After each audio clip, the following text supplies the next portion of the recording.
if you go to China and you see what has happened in China over the last 40 years, you will see that the Communist Party is respected and it is trusted in China.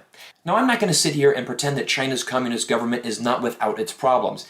Every government in the world has problems, including China's, including America's. That's not the issue right here. What we need to look at is we need to look at China from the lens of a Chinese person. Let me give you some valuable perspective. Let's imagine that you are a grandmother or a grandfather in China today.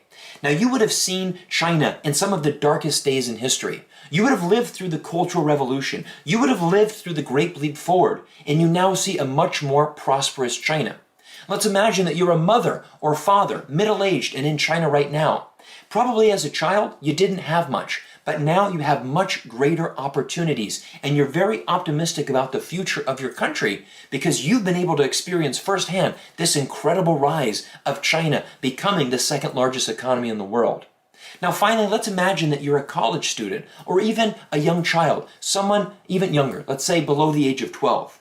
The only thing that you've experienced in China is a prosperous and rising China. So again, we have to stop looking at China from these American lenses. We have to stop saying, well, China doesn't have freedom of speech, therefore it can't be a legitimate government. Well, China doesn't have the right to protest. Its citizens are actually slaves. Stop looking at things from an American or Western point of view. Put yourself in the shoes of Chinese people. If you are that grandmother, that mother, that college student, that young child, and you look at China from that perspective, you will be able to see China and its government in a very different light.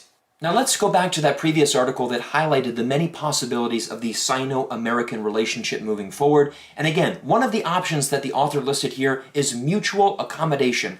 Now, if you've been following this channel, you know very much that I am passionate both about the country of America and China. And definitely, mutual accommodation, learning to work together, mutual respect is what is needed between these two countries. The world is large enough for both the United States and China to win, and most importantly, if the two countries can learn to work together, this is how the world is going to move forward. But the biggest thing that we have to change for America, we have to get rid of this idea that we need to change China. Now, many of you who are watching this, you might be thinking, Cyrus, you're taking too much of a pro-China stance. You are not supporting America, you are not supporting your government. But let me just be really honest with you right now. Do you know how much it hurts to be an American citizen and to look at your country and to see it collapsing right in front of you right now? America has so many problems that we need to look at, but all we're focused on is trying to change China. But why do we want to change China? Because we want to be number one in the world. Let's just face the reality. China's population is 4 times that of America. China will inevitably become the world superpower. That's okay. We don't always have to be number one because China still respects America. China still wants to have a trade relationship with America. Chinese parents still want to send their kids to an American university. There are so many positive, things that are happening in America. It's not like America is going to collapse if we drop down to number 2. But the problem is that America's government and our way of life is declining tremendously right now. Look at the problems that are happening in America right now. Crime is increasing across the United States. Racial inequality, probably it's been its worst time in the last 60 years. Incarcerations are increasing. Our education system is getting worse. Poverty is increasing. There is so many areas of America that needs to improve, and our politicians have become obsessed with trying to change China. And it really hurts me right now as an American. Because I do love my country. I'm incredibly grateful for being born in the United States of America. I'm incredibly grateful for growing up in the state of Florida and going to school and being educated in America. I had a wonderful life growing up in America. But now that I've been abroad for 14 years, it really pains me to see the status of my home country.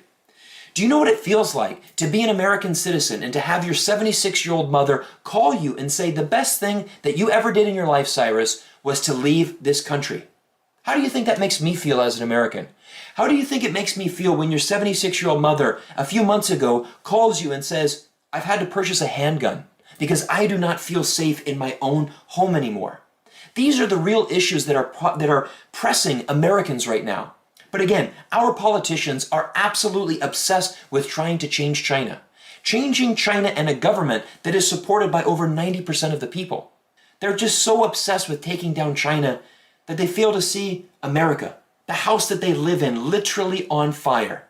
Now everybody, you can see that from today's video, I'm speaking passionately. I'm speaking from my heart because I genuinely want America to succeed. But I just don't see how that's going to be possible if we fail to look at ourselves in the mirror and we fail to address the issues that we have domestically. I feel that we are so concerned with trying to maintain our status as number one that we will do anything we can to try to take down China. Meanwhile, what does China do? Does China care that America is a democracy? Absolutely not. Does China care about any other form of government in the world? Absolutely not. China's focus is inwardly. China wants to improve its country and, for the betterment of its citizens. That's literally what China has been doing for the last 40 years. And they've been doing it extremely well. So instead of actually, wanting to change China, why don't we actually try to learn a little bit from China? Why don't we learn to build some great relationships? Why don't we learn to build more trade so we can increase jobs and increase the prosperity of Americans? These are the things that we need to do. This is the purpose of this channel, is to help people see a better side of learning to work with China. So the next time somebody tells you that the rise of China is the biggest threat in the world, I think we need to look at it from a different perspective. Forget the rise of China. Let's focus on the collapse of America that is literally taking place right now. Everybody, I want to thank you so much for listening to me. As you saw in today's video, I was very passionate and I was speaking from my heart because, again, I love America. It is my home country, but my heart is broken. It is very sad because it's just amazing how clueless some of our US politicians are about the global economy that we live in. China is not our greatest enemy. China is a potential greatest partner for us if we can actually learn to work together. And I'll say it again, when the United States learns to work with China, the entire world is going to win.